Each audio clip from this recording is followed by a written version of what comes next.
Before we even get into this, do me a favor. Go to your phone's battery health settings right now. If your phone is less than 2 years old and that number is already sitting below 85%, there is a very good chance something you do every single night is slowly killing it. It's this, and I'm going to show you how these cheap cables are actively destroying your electronics and the hidden piece of engineering you need to look for instead. Let's start with a number. Independent tests looked at thousands of USB-C cables on Amazon and found that only about 1 in 5 actually had a valid safety certificate. The rest? They were never tested at all, and yet they exist right there on a storefront you trust with thousands of 5-star reviews. So how does a cheap one damage your device? To understand the damage, we have to look at how modern power delivery standards actually work. 10 years ago, a charger simply pushed a flat stream of electricity into a battery. It was dumb, but it worked.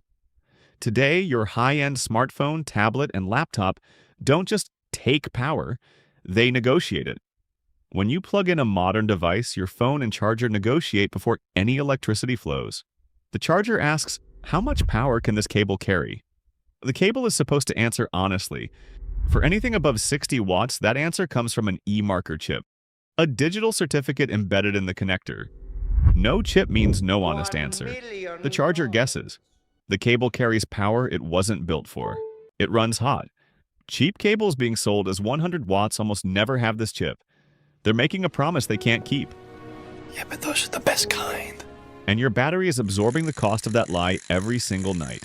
And if you're using an older USB-A to C cable, there's a second component, a tiny 56K ohm resistor. That physically stops your phone from pulling too much juice and frying an older wall brick.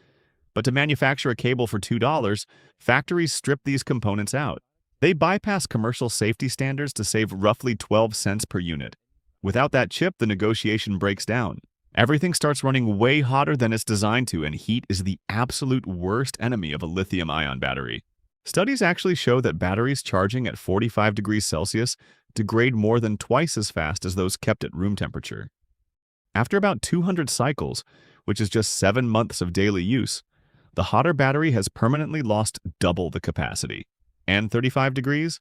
That's the exact threshold where battery damage accelerates, which just happens to be right where an uncertified cable pushes your phone while you're asleep. That number you checked at the start of the video? That's the receipt for all those nights. There are good ones out there, they're just buried. The cables I actually use are in the description. Grab those or find your own, just make sure they have the chip.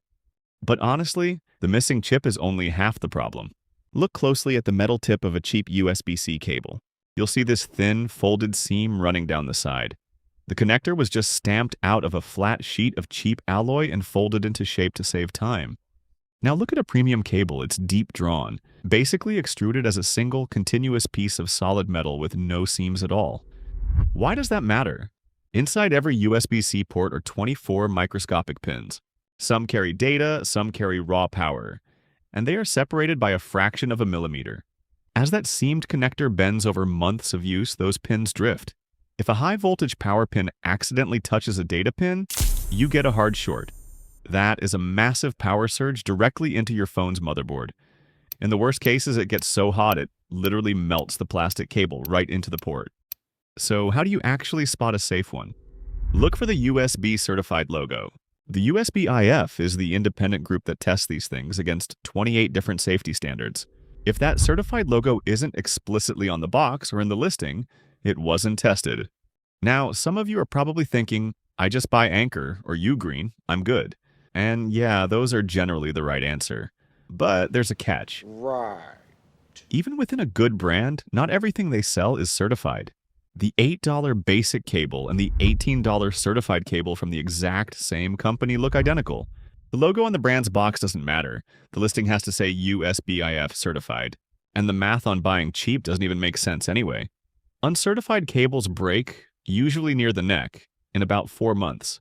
A certified cable easily lasts 2 years. Over time, you're literally paying more to replace the cheap ones, and that's before you factor in the damage to a $1,000 phone.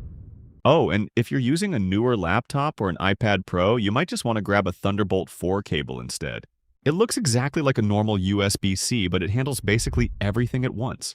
It pushes 240 watts of charging, moves a 5 GB movie in about a second, and runs a high-end 8K monitor all through the exact same cable. So if your desk is a mess of different cords, this just replaces all of them. Just make sure it has a little lightning bolt with a number 4 on the connector so you know it's the real deal. I threw the Thunderbolt cable I used down in the description too, just in case you're trying to clean up your desk setup. If you like this breakdown, you might want to stick around.